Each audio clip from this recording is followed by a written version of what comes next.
CNE news में आप सभी का स्वागत है और अब लेते हैं खबर विशेष की ये खबर। आज से ठीक एक दिन पहले यानी 31 अक्टूबर को ज्वाइंट टीचर्स एसोसिएशन JTA विभिन्न मांगों के अलावा SCFA के तबादले को लेकर सड़कों पर उतर गए। सैकड़ों टीचर्स जब राजभवन की ओर बढ़ रहे थे तभी सेक्टर 7 में मौके पर ही भारी संख्या में पुलिस ने बैरिकेडिंग कर प्रदर्शन कर रहे शिक्षकों को राजभवन की ओर बढ़ने से रोक दिया। इसके बाद मौके पर ही सैकड़ों शिक्षक सड़क पर बैठ गए और नारेबाजी करने लगे। इसके बाद प्रदर्शनकारियों को शांत करने के लिए प्रशासन के बड़े अधिकारी राजीव तिवारी मौके पर पहुंचे और आश्वासन देकर प्रदर्शनकारियों की मांग पत्र लेकर गए। इसी को लेकर हमने बात की JTA के चेयरमैन रणवीर जोरा और महासचिव अजय शर्मा से, तो उन्होंने जो बताया UT चंडीगढ़ के हजारों कर्मचारियों और शिक्षकों को जरूर सुनना और देखना चाहिए। तो सबसे पहले सुनते हैं रणवीर जोरा को, फिर सुनेंगे अजय शर्मा को। JTA के चेयरमैन रणवीर जोरा जी से हम बात करेंगे। आज पहली बार JTA ने हमें दुविधा में डाल दिया है कि वहाँ पे कोई JTA के कर्मचारी नेता बोल रहे थे या राजनेता बोल रहे थे। एक दुविधा तो ये थी, दूसरी दुविधा ये SCFA ये कोई बीमारी है, पद है या किसी का नाम है, इसको लेकर के कंफ्यूजन में है। इसी को लेकर के सबसे पहले हम बात करेंगे जोरा जी से। कोई चुनाव तो नहीं लड़ने जा रहे? पहले तो मधुकर जी आपका धन्यवाद कि आप हमेशा आपका CNE चैनल जो है हमारी JTA के हर प्रोग्राम को बहुत अच्छे तरीके से आप कवर करते हो, आप और आपकी टीम राज जी, तो आपका पहले तो धन्यवाद। ऐसी कोई बात नहीं है, ये हम अध्यापक साथी हैं सारे, हम कोई नेता नहीं है। हमारे कंधों पे हमारे अध्यापक साथियों ने जिम्मेवारियां जो डाली उसका बोझ हम जरूर महसूस करते हैं उनकी जिम्मेवारियों पे, क्योंकि उन्होंने हम पे इतना विश्वास किया है तो हमने कभी भी उनके विश्वास को गिरने नहीं देना। यही सोच के हमेशा 24 घंटे हम यही काम करते हैं। चाहे रात को 10 बजे भी कोई टीचर अगर प्रॉब्लम बताता है तो भी हम उसकी बात सुनते हैं। तो ये तो साफ हो गया कि ये राजनेता नहीं है फिलहाल। ये SCFA कौन सी बीमारी है, आदमी का नाम है, पद का नाम है? क्योंकि बार बार नाम ले रहे थे, फारिग करो कुछ ऐसा ही। ये SCFA एक assistant controller of finance accounting officer है, जो कि पहले खुद भी कलरक वहाँ से अकाउंटेंट से प्रमोशन होके आज ऑफिसर की श्रेणी पे बैठी है। और बड़ा दुर्भाग्य है कि देश के अंदर ऐसी स्टेटें वो रिक्वेस्ट करती रहती है सेंट्रल गवर्नमेंट से भी हमें ये फंड दे दो। हमारे मोदी जी ने, हमारे धर्मेंद्र प्रधान जी ने एडवांस में चंडीगढ़ में जितना बजट मांगा उतना बजट दिया हुआ, और 6th पे कमीशन की हमारी एजुकेशन सेक्रेटरी मैम और हमारे बराड़ साहब हमारे डायरेक्टर साहब उन्होंने परमिशन दे दी 6th पे कमीशन की। 31 जनवरी को 7 फरवरी को लेटर इश्यू हो गया।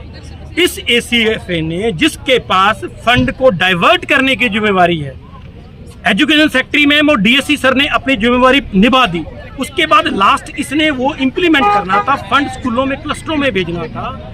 इस लेडी ने अपनी पर्सनल कोई खुंदक निकालने के लिए, हमें ये नहीं पता इसका रीजन क्या था, इस पे वो 5-6 महीने चौकड़ी मार के बैठी रही। वो भी हमने संघर्ष करके, वो भी DSC सर ने कमेटी दोबारा बना के हमारे को बीच में इन्वॉल्व करके इसके सामने भी तूने ये लेटर क्यों दबाया, फिर इशू कराया। 4 महीने का उसके अंदर हमें एरियर का प्रॉमिस किया डायरेक्टर सर ने, कर दिया, ऑफिशियली कर दिया, उसके अंदर भी यही टांग अड़ाती है।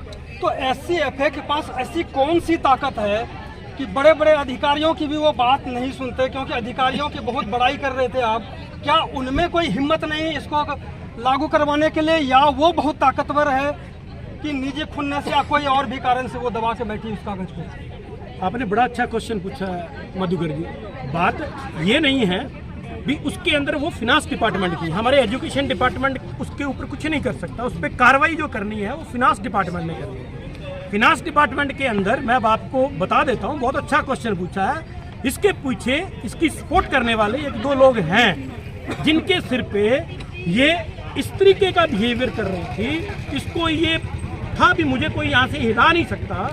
कई बार अफसरों में जो शरीफ अफसर आ जाता है ना, तो उसकी शरीफगी का नाजायज फायदा उठाने की कोशिश करते हैं, पर उन लोगों को ये नहीं पता होता जब वो शरीफ अफसर बिगड़ जाता है तो वो बड़ा खतरनाक होता है। किसी की शरीफगी को चेक नहीं करना चाहिए। तो मैं इन जैसे अफसरों को फिर गुजारिश करूंगा भी अगर आपका ऑफिसर ऊपर वाला शरीफ है तो उसकी शरीफगी को सलाम करके 24 घंटे काम करो, उसको चैलेंज मत करो। अगर चैलेंज करोगे और जिस दिन बिगड़ गया तो उस दिन आपने सोचा भी नहीं कि आपके खिलाफ क्या कार्रवाई हो सकती है। आज भी एक लेडी को सम्मान देने के लिए वो हायर अफसर सोचते रहे होंगे। देखो हम ह्यूमन बीइंग है, मैं भी सोचता हूँ अगर मतलब इसकी रोटी पे कोई बात आए तो मैं भी ये कहूँगा भी नहीं जी इतना काम मत करो, बस ये यहाँ से ट्रांसफ़र कर दो। इसके भी बच्चे हैं, हम इसके बच्चों के पाप के भागीदारी नहीं बनना चाहते, पर इसने 1200 परिवार के साथ जो तंग किया। रात मुझे एक टीचर का फ़ोन आया, कुमार मधुकर जी, मुझे वो सुन के उसने मुझे एक शब्द कहा, रात 9 बजे की बात है, तो मैंने कहा भी हमने जो प्रदर्शन किया है वो बिल्कुल ठीक किया है। जिन अफसर को हम भगवान का रूप पहले भी मानते थे, आज भी मानता हूँ। डायरेक्टर सर का तो आज सुबह भी फ़ोन आया, कोई काम था, मैंने रिक्वेस्ट की थी उस सिलसिले में, उन्होंने इस टॉपिक पे उनके अधिकार क्षेत्र में नहीं है, उन्होंने इस टॉपिक पे बात ही नहीं की, हमने भी बात नहीं की। मैं कोई बात नहीं, पर मुझे अफसोस होता है इतना अफसर अच्छा आने के बावजूद भी आपको कुछ कह नहीं रहा, तो आपको 8 घंटे की जगह पे 14 घंटे काम करना चाहिए। भी हमारा अफसर हमारे ऊपर बैठा, कोऑपरेटिव बैठा है, आप उसको फेल करने के लिए वो सारी फाइलें मैं अब कई लोग ये बोलते हैं अफसरों की तारीफ, हम ऐसे नहीं तारीफ करते। आपने एक क्वेश्चन पूछा था मुझे 18 मई और 21 सितंबर को, मैं कहा जिस दिन हम शरीफ लोग हैं, हम रोल मॉडल हैं, हम समाज को आईना दिखाने वाले लोग हैं, हम तमाशा करने वाले लोग नहीं हैं। जब तक प्रशासन हमारी बात सुनता रहेगा, अधिकारी हमारी बात सुनते रहेंगे, हम उनकी प्रेस करते रहेंगे। जब किसी का भी हमारे अध्यापक साथियों के काम के लिए टांग अड़ाएगा कोई, तो उस दिन हम अपना दूसरा रूप भी दिखाएंगे। और उसका आपने जीता जागता उदाहरण 4 दिनों में ये देख लिया। 4 दिनों में दूसरा एजिटेशन है कंटिन्यूस, हमें अलग अलग नाम दिया गया, हमारी एसोसिएशन को चमचा यूनियन भी कहा गया, कुछ लोगों ने कहा कुछ चंद लोगों की है। आप मुझे बताओ कभी क्या है वो 3 दिनों के बाद ही दोबारा एजिटेशन की कॉल करो, और सैकड़ों अध्यापक पहुंचे प्रदर्शन के लिए, प्रोटेस्ट के लिए, वो भी इतना पवित्र त्यौहार होने के, करवा चौथ कल हमारी बहनें, उनका सबसे इम्पोर्टेंट दिन है, फिर भी आपने देखा पिछले 1.5 घंटे से वो कंटिन्यूस सड़क पे बैठी रही इस ACF के कारण। और दोबारा हमने बात ही नहीं की, पर जिस दिन हमने सर को कहा था आने के बाद, सर की वेट करते रहे भी सर एक्स इंडिया लीव पे गए हैं, जब तक सर नहीं आ जाएंगे हम उनकी पीठ के पीछे ऐसा कोई भी यहाँ विभाग में काम नहीं करेंगे कि हमें ये कहे भी मैं छुट्टी गया हुआ था तो आपने पीछे से ऐसा कर दिया। इसका 1 महीने रुकने का कारण ये था, मैं अब आपको असलियत बताता हूँ कि DSC सर 15 सितंबर को ज्वाइन किया, 21 सितंबर को हमने वो की, 30 सितंबर को सर को हमने कह दिया था भी सर अब हम इसके खिलाफ एक्शन लेने लगे हैं।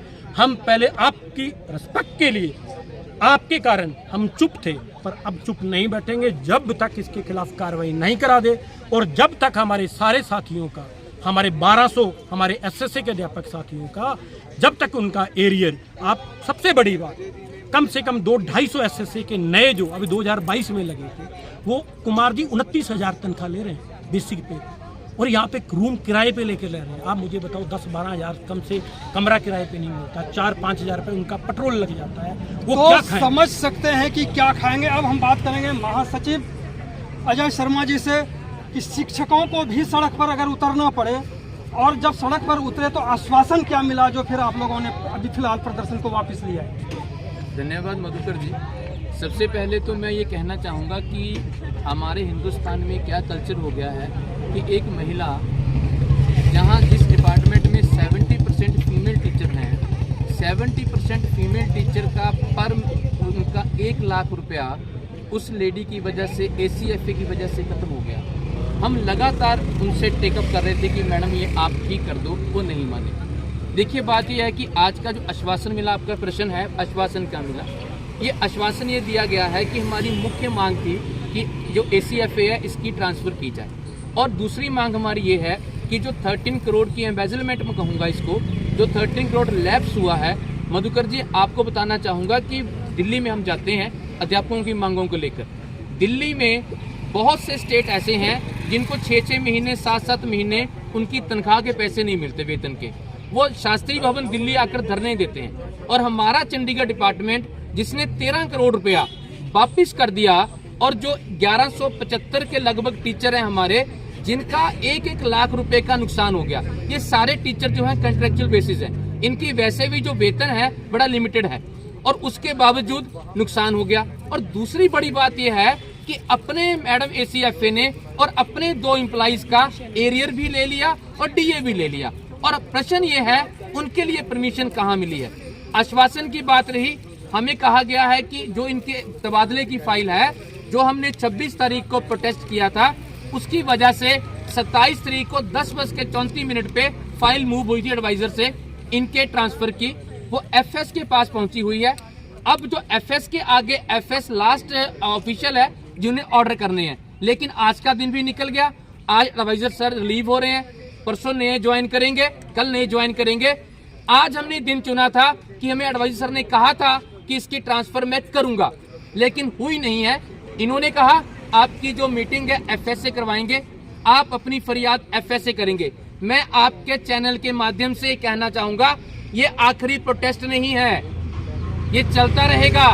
ये प्रोटेस्ट हो गया, अब गवर्नर हाउस को नहीं जाने देंगे तो हम भूखे बैठेंगे, हम हड़ताल करेंगे, लेकिन ACFA को डिपार्टमेंट से तबादला करना होगा। उसका परिवार है, बच्चे हैं, फैमिली है, हमारी भी है।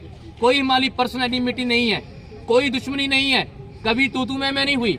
लेकिन प्रश्न ये है कि 13 करोड़ कहां गया, वो किस आधार पे बदला, जब सेक्रेटरी ने, डायरेक्टर सर ने आपको कह दिया कि लेटर इशू कर दो। जनवरी में अप्रूवल हुआ, 7 फरवरी का लेटर बन गया। मधुकर जी लेटर फाइल में दबा के मैडम बैठ गए और मार्च निकल गया, पैसा वापस हो गया। फिर लेटर नहीं दिखाया। अरविंद सर हमारे कानूनी सलाहकार हैं, RTI लगाई, RTI में जवाब नहीं दिया।